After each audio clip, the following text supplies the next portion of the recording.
Niko, Ya, masa ada yang bilang ya, katanya detak jantung janin itu bisa nunjukin jenis kelamin bayi. Kalau cepet katanya perempuan, kalau lambat laki-laki. Wah, beneran gak sih dok? mitos itu. Detak jantung janin mana bisa ditentukan apakah dia perempuan ataupun laki-laki. Tapi ada hal-hal lain yang bisa. Terus gimana dok caranya memahami detak jantung janin? Nah, detak jantung janin itu sebenarnya indikator kesehatan janin. Jadi, nanti kita bahas. Yuk!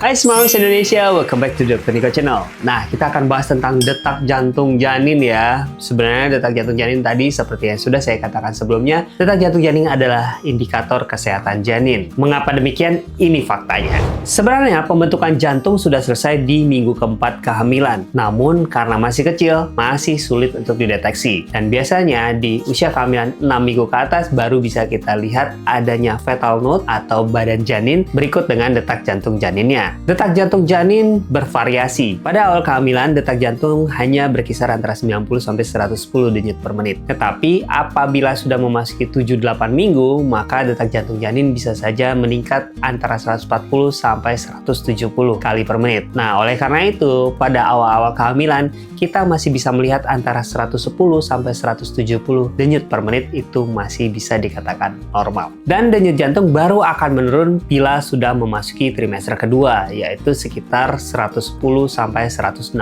kali per menit sampai nanti persalinan. Jadi, memang denyut jantung janin itu lebih cepat ya dibanding denyut jantung kita. Nah, kalau denyut jantung janin per menitnya lebih dari batasan-batasan tadi, maka bisa saja janin sedang bermasalah. Di mana pada saat itu janin sedang berusaha untuk mengkompensasi kekurangan oksigen yang terjadi, sehingga denyut jantung janin akan jadi lebih cepat. Sementara apabila denyut jantung janin berada di bawah batasan-batasan tersebut, maka sebenarnya janin sudah tidak lagi bisa mengkompensasi, sehingga tidak lama janin bisa saja meninggal di dalam kandungan. Oleh karena itu, apabila sudah cukup bulan atau di atas 28 minggu dan sudah diberikan pematangan paru, janin bisa segera dilahirkan untuk menyelamatkan bayi tersebut. Nah, jadi nggak ada perbedaan ya antara denyut jantung janin laki-laki maupun denyut jantung janin perempuan. Karena keduanya dipengaruhi oleh saraf parasimpatis dan saraf simpatis dari janin tersebut.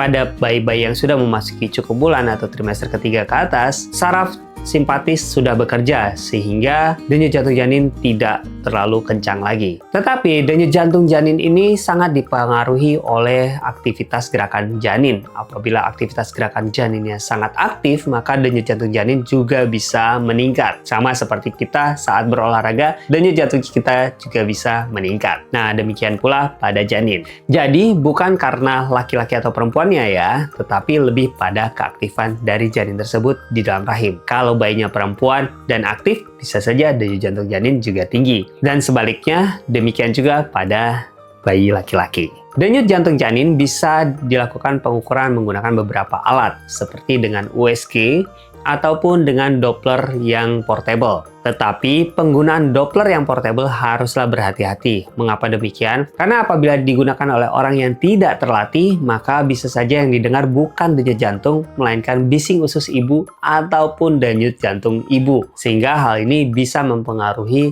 kesalahan diagnosis. Oleh karena itu, kalau memang Smart Moms mau menggunakan Doppler, harus diperhatikan cara penggunaannya dan gunakan Doppler yang menggunakan sound wave atau gelombang suara, karena Doppler yang ini cukup aman untuk digunakan bagi janin. Jadi, pada prinsipnya denyut jantung yang naik itu merupakan kompensasi dari bayi terhadap kekurangan oksigen. Dan apabila bayi sudah tidak bisa mengkompensasi kekurangan oksigen tersebut, maka denyut jantung janin akan semakin menurun hingga jantung tersebut berhenti. Sehingga apabila denyut jantung janin masih tinggi, kita masih bisa terapi dengan pemberian oksigen saja dan dipantau.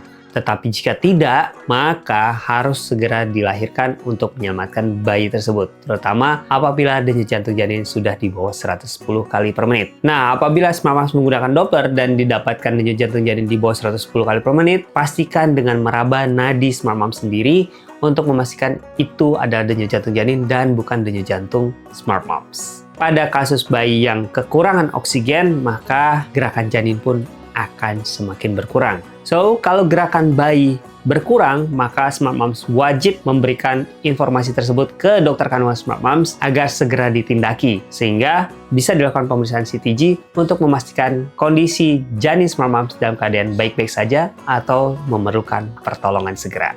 Nah, kalau Smart Moms ingin mengetahui bagaimana cara menghitung gerakan janin, tonton video yang ini ya.